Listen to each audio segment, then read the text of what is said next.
Hey there, fellow bookworms. Ready to level up your reading game? Today we're going deep, way past just finishing a book. Yeah, think Reading Ninja. This is your secret decoder ring for unlocking those hidden layers of meaning in anything you read. And our guide.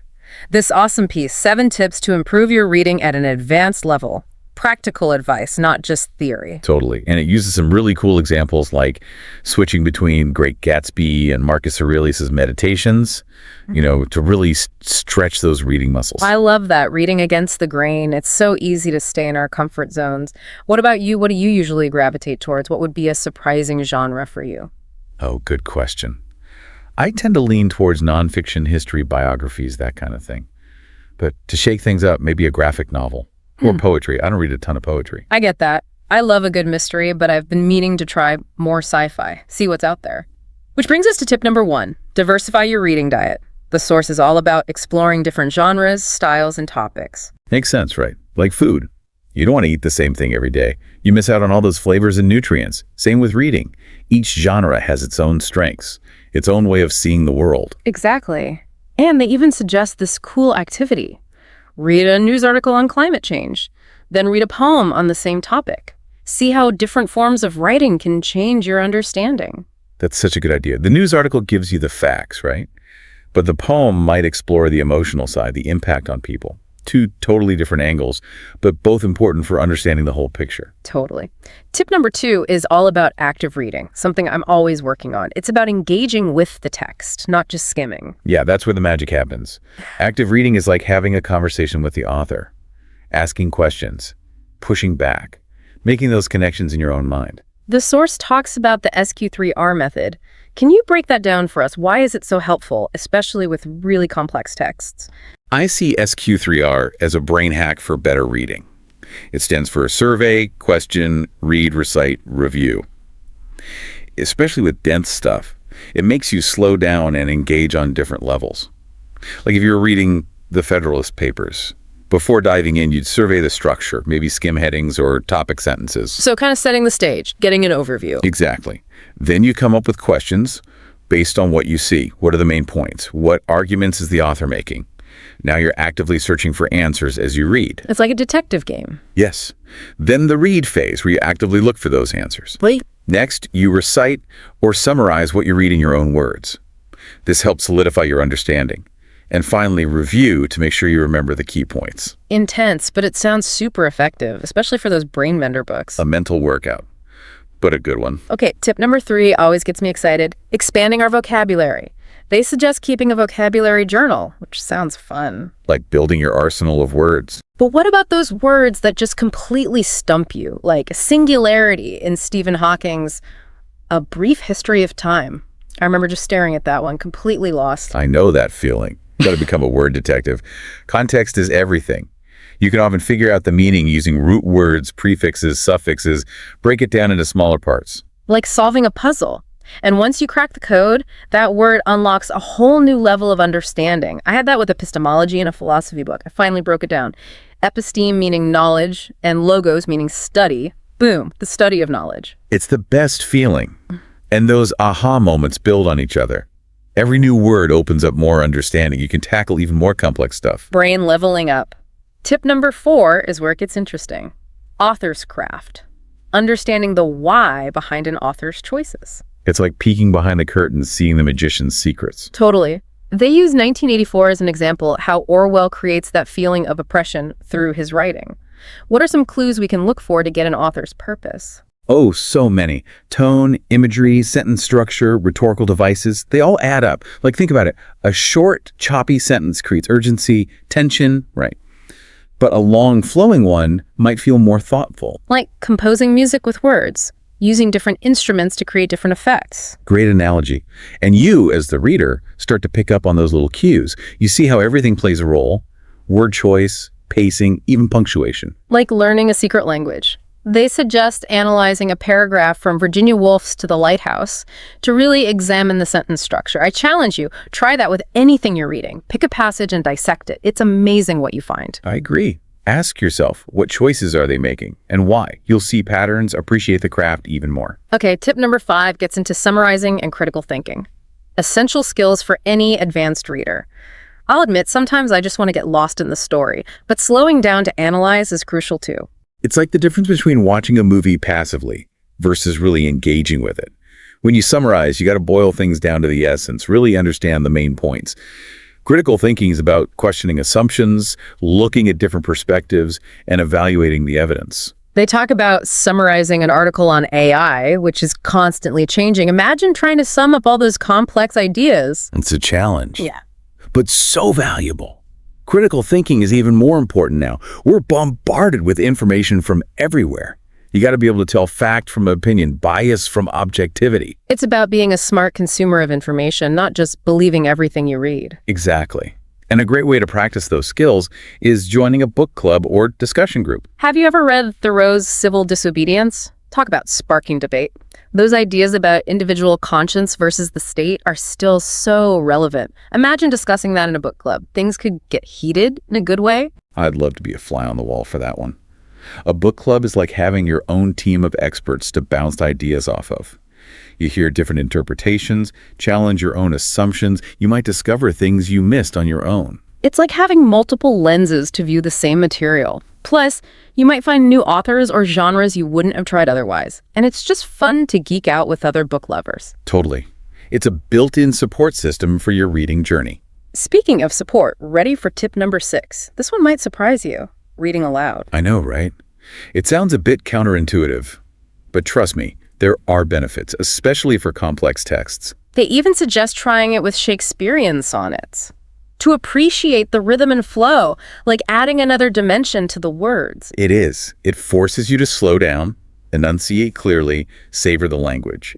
Especially helpful with poetry, but even with prose it makes a difference. Imagine tackling a dense philosophical argument out loud. It becomes so much clearer. Okay, I'm starting to get it. It's like using more of your senses to engage with the material. Exactly. And remember, we learned language through sound first. Reading aloud taps into that. Plus, think about when we were kids reading aloud together. We learned so much that way. I loved those read alouds in school. And the source even says, record yourself reading aloud and listen back. Brilliant. Yeah. It might feel awkward, but it's a fantastic way to see where you stumble, work on pronunciation, improve fluency, like your own personal coach. I'm adding that to my toolkit. Okay, our final tip. Goal setting. I'm all about goals, but sometimes I'm not sure where to start, especially with something as broad as reading. I get that. The source uses War and Peace as an example, which is a big one. But they have a great point. Break down big goals into smaller chunks. So instead of I'm going to read War and Peace, it's I'm going to read 50 pages a week. Exactly. It feels much less scary. Yeah. And you get that sense of accomplishment as you hit those smaller milestones. And there are great tools to help you track your progress. I love Goodreads. It's so motivating to see what you've read, find new books, share your thoughts. It's a great community for book lovers. Yeah. And speaking of community, they mentioned book clubs again. There's nothing like connecting with other readers and really diving deep together. It's like a cheering squad for your reading journey. So we've covered a lot.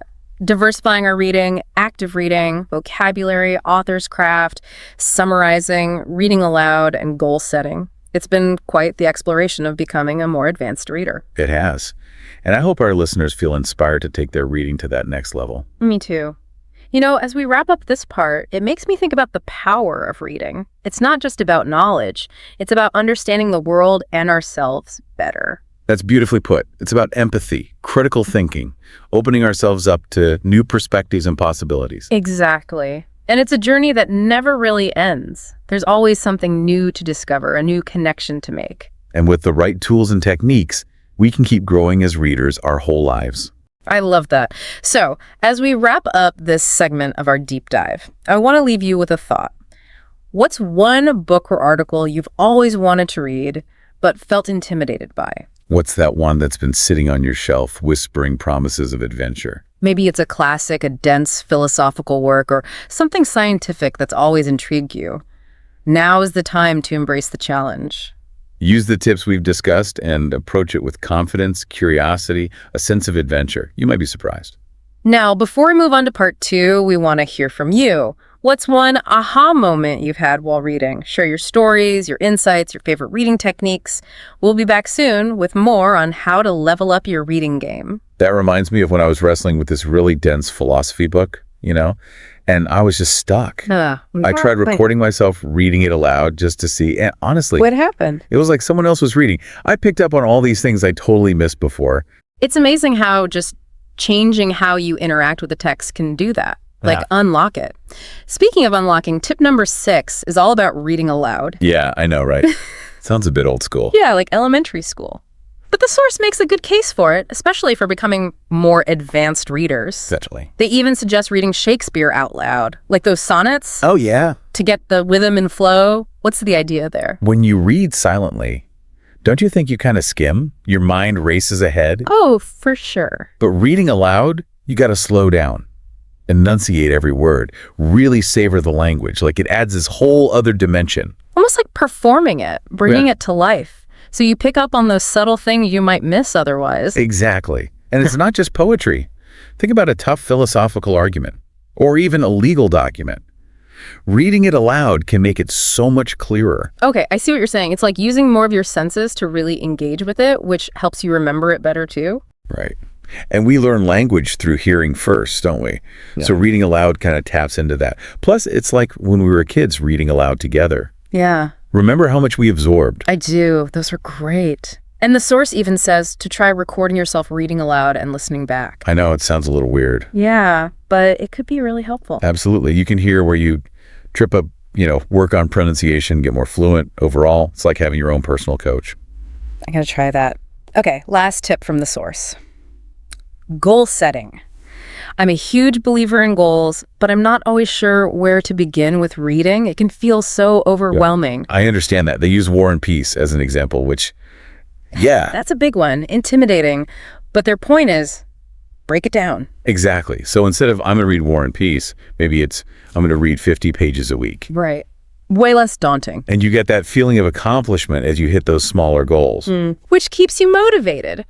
And there are great tools to help, like Goodreads. I love that. Seeing your progress, finding new books, sharing your thoughts. It's such a great community for book lovers. And that brings us back to community in general, right? Yeah.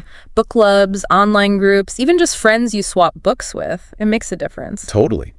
Having other readers around you, it's like a support system. A cheering squad for your reading. I like that. And with all this talk about tips and goals, it's important to remember reading should be fun. Oh, absolutely. We can get so caught up in improving that we forget to enjoy a good book. So true. It shouldn't feel like work. It's like anything else. You got to find that sweet spot between challenge and pleasure. All right. We've done a deep dive on these 7 tips, but before we go, I want to ask you, the listener, what really stuck with you? Was there one that was like, aha, that's it? Or maybe a challenge you're ready to tackle now? I want to hear your thoughts. Reading is a journey, and the best ones are shared. So let's keep talking. What are your favorite ways to level up your reading game? We'll be back with more soon. So we've been talking about all these great tips for becoming better readers. But sometimes, even with the best techniques, you just hit a wall. For sure. You get those books, those articles, even just certain paragraphs, and you're like, ugh, this is a struggle. Yeah. And it can be so discouraging. You're excited to read something new, and then it just doesn't click. What do you do when you run into that, when you're just not connecting? Well, first you got to remember, it's okay. It's normal to struggle with certain things. Right. It doesn't mean you're a bad reader or that the writing is bad. Sometimes it's just not a good fit for you. I like that, giving yourself permission to not love everything. Exactly. Once you accept that, you can look at those tougher texts with more, maybe a little kindness towards yourself and curiosity. So instead of getting frustrated, you ask, okay, what's making this hard for me? Yeah. Is it the vocabulary, the sentences, the topic itself? Right. And once you figure out what it is, you can start to find ways to deal with it. Vocabulary. Maybe you grab the dictionary or look for clues in the surrounding words. Tricky sentences. Break them down into smaller parts. Or read them aloud. See if the rhythm helps. You're like a reading detective, using your tools to crack the case. I love that. And sometimes the best thing is to just walk away for a bit. Oh, yeah. Go for a walk, listen to music, do something completely different. Come back with fresh eyes. That distance can really help. It's like with a painting, you step back to see the whole picture. Exactly. And honestly, remember that reading should be fun. If you're always fighting with it, feeling frustrated, Maybe it's time to try something else. I agree. A different genre, a new author, or even an old favorite that always makes you happy. There's so many amazing books out there. There's something for everyone. For sure. The important thing is to find what you're curious about, what sparks your imagination. You know, as we wrap up this whole deep dive into reading, it keeps coming back to this. It's so personal. It really is. We can learn techniques, we can get better at it, but at the end of the day, it's that connection you make with what you're reading. It's like connecting with another mind, even if they lived centuries ago, exploring new worlds, understanding ourselves and the universe better. A journey of discovery. And like all good journeys, the best thing is to go with curiosity, a sense of wonder, and be open to getting a little lost along the way. Keep exploring, keep asking questions, and never lose that sense of wonder. That's the magic of reading. That's all for this episode of The Deep Dive. We hope you found some inspiration to level up your reading game. Until next time, happy reading. Hey everyone, welcome back. Ready to unlock some of the secrets of fluent English. I think we all know that feeling, like you understand the individual words, but something's missing. It's like everyone else is in on a joke and you're left out. Exactly. And that's where idioms come in, right? They're like these little cultural puzzles that can really trip you up. And today, we're going deep into the world of idioms, tackling a list of 21 that are key to taking your English from intermediate to advanced, really sounding more natural and fluent. And you know, idioms aren't just about sounding good, are they? They often give us a glimpse into the history and the culture of a language. Oh, absolutely. So we'll be unpacking not just what these idioms mean, but also where they come from and how to use them effectively in different situations. And maybe even a few funny stories along the way. So are you ready to dive in? Absolutely. Let's get started with our first idiom, a blessing in disguise. Have you ever experienced something that seemed bad at first, but turned out to be a good thing in the end? I think we all have. It's like that feeling when you miss a flight and then you find out it got delayed for hours anyway. Exactly. Or maybe you didn't get the job you really wanted, but ended up with an even better opportunity. It's those moments when we realize that things happen for a reason.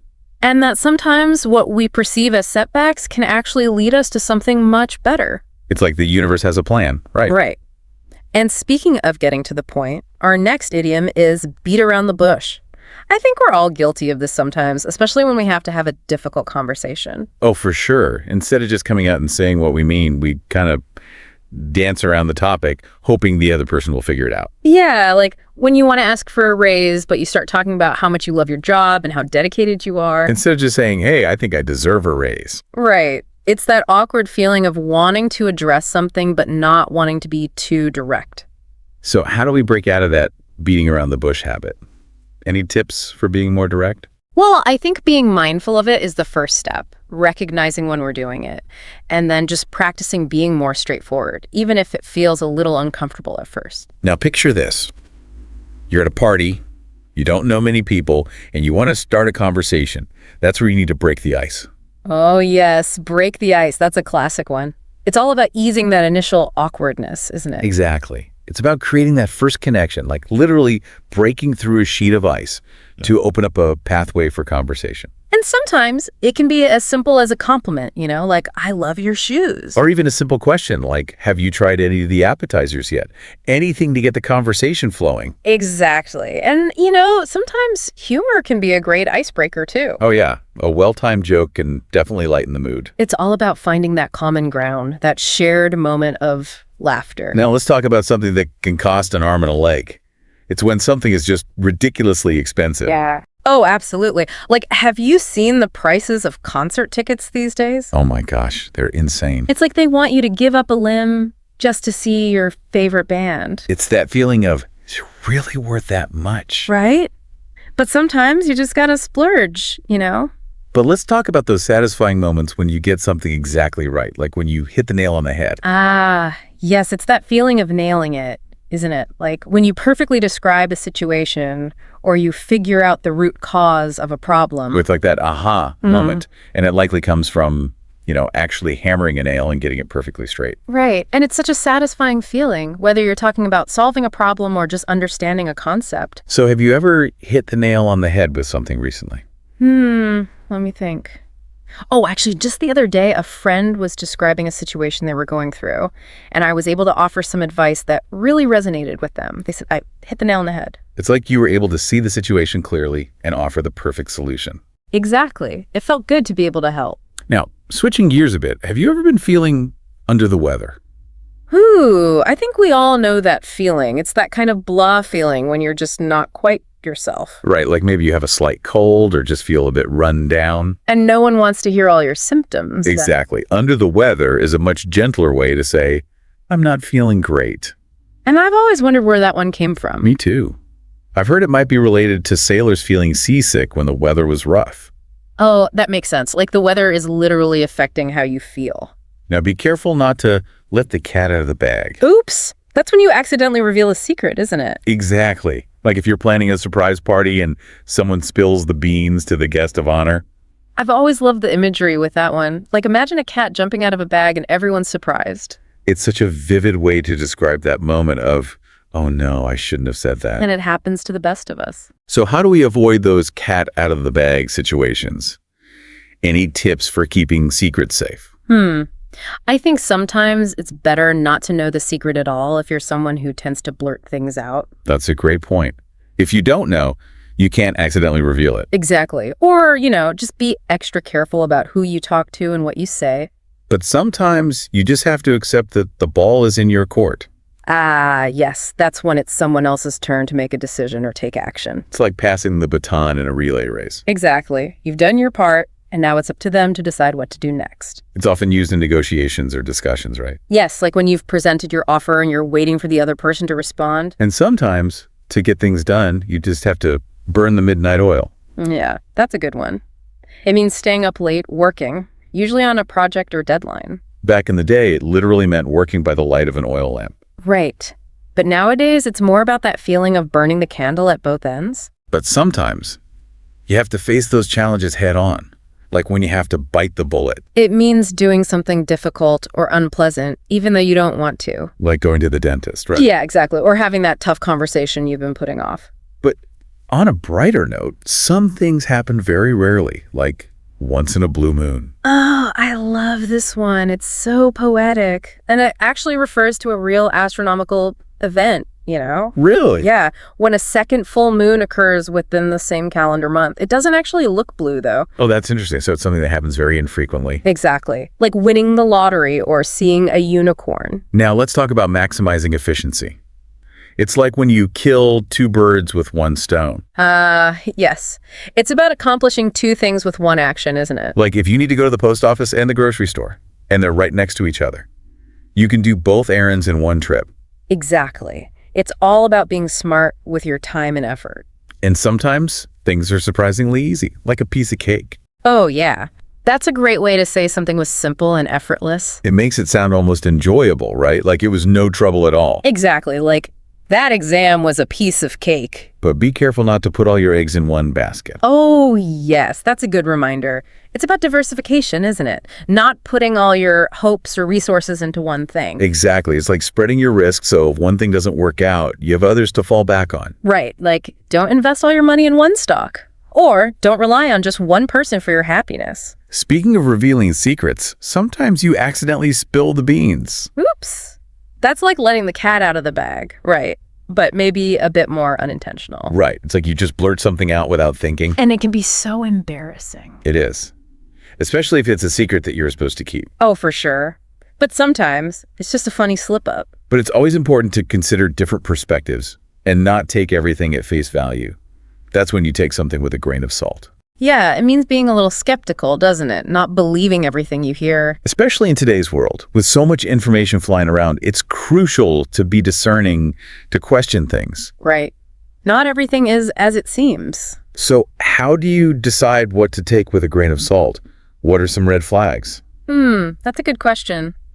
I think it's about looking at the source of the information, Is it a reliable source? And sometimes, no matter how hard you try, you just have to throw in the towel. Yeah, that's when you admit defeat, isn't it? You realize it's time to give up. It's like knowing when to walk away from a fight. Right. It's not always easy, but sometimes it's the best thing to do. And have you ever felt like you were barking up the wrong tree? Oh, definitely. It's when you're pursuing a path or a solution that's just not going to work. You're putting in all this effort, but you're headed in the wrong direction. It's like you're lost in the woods and you keep going deeper and deeper, but you're not getting any closer to your destination. Exactly. And sometimes it takes a while to realize that you're on the wrong track. It does, but it's important to be able to recognize those dead ends and be willing to change course. So how do you know when it's time to stop barking up the wrong tree and try a different approach? I think it's about paying attention to the signs. If you're not making any progress, if you keep hitting roadblocks, it might be time to step back and reassess your strategy. That's great advice. Now, wouldn't it be amazing to always have the best of both worlds? That is the dream, isn't it? It's like having your cake and eating it too. Exactly. It's about finding that perfect balance, that ideal situation where you get the advantages of two seemingly opposite things. Like imagine working from home, but still having that sense of community and collaboration that comes from being in an office. But sometimes you just have to throw caution to the wind and go for it. Oh, absolutely. It's about embracing risk and spontaneity, letting go of your fears and just going for it. It's like that feeling of freedom and excitement when you decide to do something unexpected. Exactly. Like quitting your job to travel the world.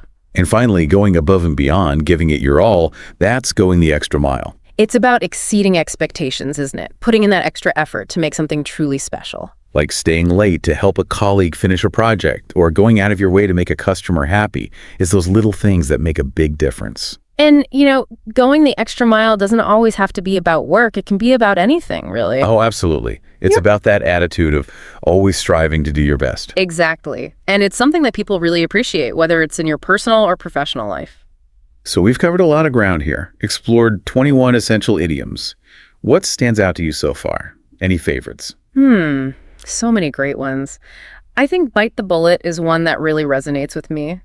It's a reminder that sometimes we just have to face those challenges head on, even if it's uncomfortable. What about you? I think the best of both worlds really appeals to me. That idea of finding balance and enjoying the benefits of different perspectives. Yeah, that's a good one. It's a reminder that we don't always have to choose one thing over another. Sometimes we can find a way to have it all. Exactly. And that's a great note to end on for this part of our deep dive. We've only just begun to scratch the surface of these idioms, but we'll be back soon to explore even more of their nuances and applications. Looking forward to it. I think for me, bite the bullet is one of the ones that really stands out. Yeah, I get that. Knowing the history behind it too, like, wow. It just highlights that kind of courage, Right. that we need to face things we don't really want to. Like steeling yourself, getting ready. Totally. And have you ever had to bite the bullet recently? Oh, all the time. I think we all do, right? Yeah. But one that comes to mind is I remember having to give a presentation to, a huge audience. Ooh, that's tough. Yeah. And I was so terrified, but I knew I just had to bite the bullet, get up there and do it. And I bet once you did, it wasn't so bad. It's always like that, right? The anticipation is worse. The build-up. And it makes you stronger too, each time. Oh, absolutely. And that actually makes me think of barking up the wrong tree, because sometimes you think you're, doing the right thing. Putting in all this effort. And then you realize, this is a dead end. You're headed in the wrong direction. Completely. And that happens a lot, I think, especially today with so much information. Oh, yeah. It's overwhelming. It really is. And so it's easy to get sidetracked. Yeah, to go down rabbit holes. But I think there's a lot of value in recognizing that you're doing that. Totally. And then you can say, okay, well, what other options do I have? How else can I approach this? It's about being flexible, being adaptable. Yeah, and I think that leads us nicely to the best of both worlds, because... Ooh, the ideal. Right. Because sometimes you do have to choose one or the other, but sometimes you can find a way to get the benefits of both. To kind of merge them. Yeah, exactly. It's like, having that flexibility of working remotely, but also still having that in-person connection. Yeah, that sense of community. Yeah. And sometimes you just got to throw caution to the wind. And just go for it. Right. I love those moments. Those are the best, those spontaneous decisions. Absolutely. Even if it's a little bit scary, a little bit risky. Like quitting your job to travel the world. Oh, yeah. That's a big one. But so freeing. Right. It is. And I think those are the moments that really can shape our lives. Yeah, those leaps of faith. For sure. And then it's about putting in that extra effort, going the extra mile. Yes, it's like going above and beyond. Right, really making a difference. Yeah, exceeding those expectations. So have you gone the extra mile for anything lately? I've been really focused on a project at work. Like Okay. I've been, putting in the extra hours and really trying to make sure it's the best it can be. To make it shine. Yeah. So we've talked about how to use these idioms, but I think it's also interesting to think about what they reveal about the culture of English speakers. What do you think? Well, I think one theme that keeps coming up is hard work, perseverance. Yeah, I see that. Like, bite the bullet, burn the midnight oil. It's like you push through those challenges. You don't give up. Exactly. You get it done. And then you also have throw caution to the wind, which is more about that kind of risk-taking spirit. Yeah, that adventurous side. So it's interesting. It's like there's that balance. Of both. Yeah, you work hard, but you're not afraid to try new things and take a chance. And the best of both worlds speaks to that, that balance, compromise. Yeah, like finding the middle ground, Yeah. trying to see things from different perspectives. And take it with a grain of salt, which is kind of like, don't believe everything you hear, right? Question things. Be a critical thinker. Yeah. So as we wrap up this part of our deep dive, what would you say are some key takeaways for our listeners? I think don't be afraid to start using these idioms. The more you use them, the more natural they'll feel. Practice makes perfect. Absolutely. And I think it's important to remember that idioms are more than just words. They're really a window into the culture. Yeah, they tell us something about the values and the beliefs of the people who use them. So pay attention to how people use them in different contexts, and you'll start to pick up on those nuances. Yeah, you'll gain a deeper understanding, not just of the language, but of the culture as well. Yeah, it really is fascinating to see how much we can learn just from these little phrases. It's like they're little time capsules of culture. So let's talk a little bit more about that connection between language and culture. Yeah. Do you think the idioms we use, do they actually influence how we think? Ooh, that's a really interesting question. Right. It makes you wonder, like, if these phrases that we use all the time, Yeah. if they kind of subtly shape our perceptions of the world, Yeah. like spill the beans, for example, does that say something about a culture that values discretion? Yeah. Or does using that idiom actually reinforce that value, make us more aware of keeping secrets? Yeah, it's like, which came first? The chicken or the egg? Exactly. Does language reflect culture, or does it shape it? Or maybe a bit of both. I think it's probably a bit of both. Yeah. It's this kind of back and forth Yeah. between the words we use and how we see the world. And that makes me think about throw caution to the wind, too. Yeah. Does that reflect a culture that's maybe more prone to taking risks? Yeah, or does it encourage us to be more adventurous, Right. To embrace those leaps of faith and the best of both worlds. Yeah. Does that suggest that we like balance, compromise? Or does it actually encourage us to seek out those win-win situations? Yeah.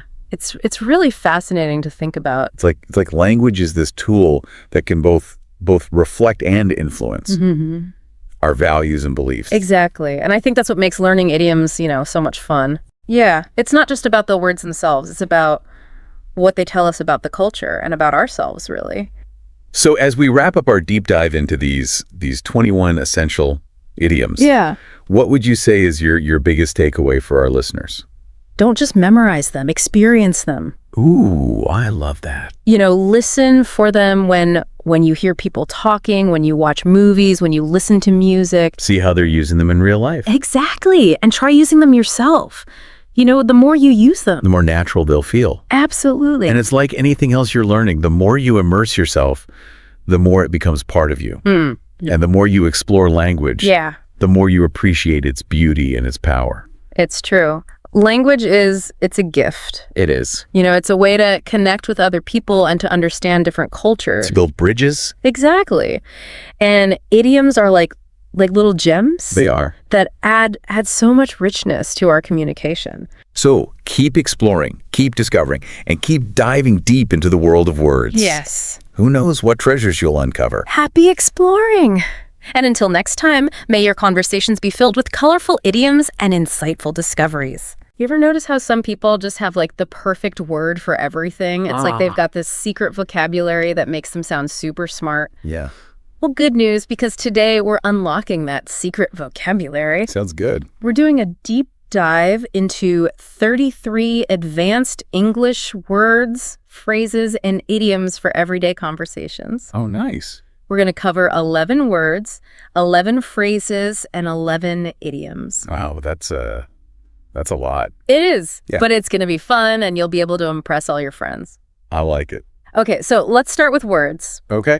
We're not going to bore you with basic definitions that you can find anywhere. Right. We're going to focus on the good stuff, you know. That's the juicy stuff. Exactly, the juicy stuff. So, like, take the word meticulous. Okay. Sure, it means being careful and precise, Right. but there's more to it than that. Oh, yeah. Like, when you think about a meticulously crafted argument or a meticulously planned event, it just gives us this impression of competence, you know? Like you really know what you're doing. Exactly, like you've mastered it. Yeah, I see that. It can also be a little bit tricky. How so? Well, because sometimes that meticulousness can turn into perfectionism. Yeah, too much of a good thing. Right, and then it's not so good anymore. There's that saying, perfect is the enemy of good. That's so true. Yeah. Okay, let's move on to a word I absolutely love. Serendipity. Ooh, that's a good one. It's more than just those happy little accidents, you know? Yeah, it's about being open to those moments, recognizing them when they happen. It's like having that curious mindset, like being willing to go with the flow. Definitely. Have you ever, like, changed your plans last minute and it led to something amazing? Oh, all the time. Actually, Yeah. some of my best discoveries happened because I was open to detours in my research. It's like those detours, those unexpected turns, they reveal something new. Yeah, about ourselves, about the world around us. Exactly. Okay, last word for this round. Ephemeral. Ephemeral. It's all about things being fleeting, you know, temporary. Yeah, especially relevant these days. Right, like think about the internet and social media. It's all so fast-paced. One day something's trending, the next day it's gone. Makes you wonder if anything really lasts anymore. It does, doesn't it? It's like we're always chasing the next big thing. And maybe missing out on what's right in front of us. Maybe. So out of these 3 words, which one speaks to you the most? That's a tough one. It is. They're all so good. I think for me, it's serendipity. Oh, good choice. I love that one too. Yeah, it's just such a beautiful concept. You know, being open to the unexpected. Totally. And who knows what amazing things we might discover along the way. Exactly. All right, so we've tackled some awesome words. We have. Now get ready because we're about to level up. Oh. We're moving on to phrases. Okay, bring it on. All right, so we crushed those words. We did some good word crushing. We did. Yeah. Now get ready because we're moving on to phrases. Oh, yeah. Phrases, those are fun. They are. And they're not just a bunch of words strung together, you know? Right. They've got history, imagery, culture baked right in. Exactly like they tell a story. A story in just a few words. Ooh. I love it. Me too. Okay, let's start with a classic. Bite the bullet. Ooh, that's a good one. It means facing something unpleasant head on, right? Yeah, but the origin story is what really makes it fascinating. Oh, totally. You know where it comes from. From back in the day before anesthesia, when surgeons would have patients literally bite down on a bullet during surgery. Can you imagine the pain? I know, it's wild, right? Talk about facing something difficult. It gives the phrase a whole new meaning. It does, doesn't it? Right, Like so- you can yeah. really feel the weight of it. And you can use it for so many things. Oh, yeah, for sure. Like giving a presentation, cleaning out your closet, anything you're dressed. Exactly. It's like, just got to do it, get it over with. Bite the bullet and move on. Okay, let's switch gears completely. Okay, are we coming? Let's talk about accuracy, precision, hitting the mark. Hitting the mark. I like it. And the phrase that perfectly captures that, hit the nail on the head.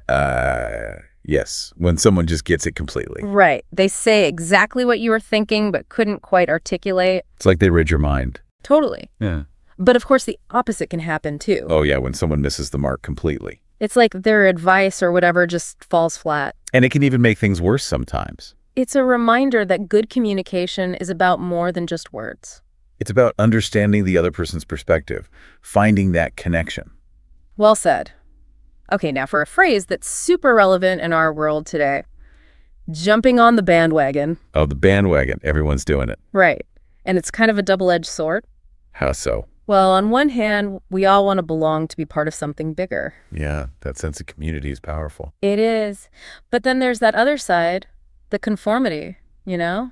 Like, when does following the crowd become a problem? Exactly. When you stop thinking for yourself, just blindly follow along. So it's about being aware of your motivations, right? Totally. Are you doing because you genuinely believe in it? Or just because everyone else is? Right. It's a good thing to think about. Okay, last phrase for this round. And it involves a little bit of secrecy. Ooh, I like secrets. Me too. The phrase is, let the cat out of the bag. Ah, yes, spilling the beans. Exactly. But knowing when to spill them and when to keep quiet, that's the key. It is. It's about discretion, knowing when to speak up and when to hold back. And sometimes letting the cat out of the bag, even if it's uncomfortable, can be the right thing to do. Absolutely. Like, if it's a matter of ethics or safety, Right. it's all about finding that balance. Finding that balance between honesty and discretion. Exactly. And that's not always easy. Nope. It's a delicate dance. All right, get ready for the grand finale. We're talking idioms. Idioms. Oh, yeah. Those are fun. They're like little linguistic puzzles. They are like little mysteries. But once you crack the code... You unlock a whole new level of expression. Exactly. Yeah. They make your conversation so much more colorful and engaging. So true. Okay, what's our first idiom? Let's talk about breaking the ice. Ah, classic. We've all been there. Right. You're meeting someone new, and it's kind of awkward at first. That silence those first few moments. Exactly. You need a way to ease the tension, get the conversation flowing. And that's where breaking the ice comes in. It could be a compliment, a funny observation, anything to get things started. I like to ask open-ended questions about their interests or hobbies. That's a good one. I usually go for humor. Humor always works. A little self-deprecating humor can go a long way. People appreciate that. Okay, let's move on to an idiom that captures those tough decisions. Caught between a rock and a hard place. Ooh, that was relatable. It is, isn't it? Like you're stuck with no good options. Every choice has a downside. It can be so paralyzing. What do you do when you feel like that? Sometimes just talking it out with someone helps. Yeah, just getting that outside perspective. It can really clarify things, or at least make you feel less alone. For sure. Okay, last idiom for today, and it's a bit ominous. On thin ice. Ooh, that sounds dangerous. It is. It's that feeling of being on the verge of messing up. Like one wrong move and it's all over. Exactly. It often comes up when trust has been broken or expectations haven't been met. Makes sense. Yeah. And it connects back to that idea of meticulousness. Right. Being too meticulous can make you afraid to make mistakes. Afraid to take risks. Exactly. It's all about balance, isn't it? Always about balance. So that wraps up our deep dive into advanced vocabulary. Wow, we covered a lot. We did, from single words to phrases to idioms. And hopefully our listeners are feeling inspired to upgrade their vocabularies. And remember, it's not just about sounding smart. Right. It's about expressing yourself in a more powerful and authentic way. Exactly. So go out there and use those new words, phrases, and idioms. Don't be afraid to experiment. Have some fun with it. And who knows, maybe someday you'll be the one coining the next break the ice. I like it. The power of language is always evolving. So true. So keep exploring, keep playing with words, and most importantly, keep those conversations flowing. Couldn't have said it better myself. That's a wrap on our deep dive.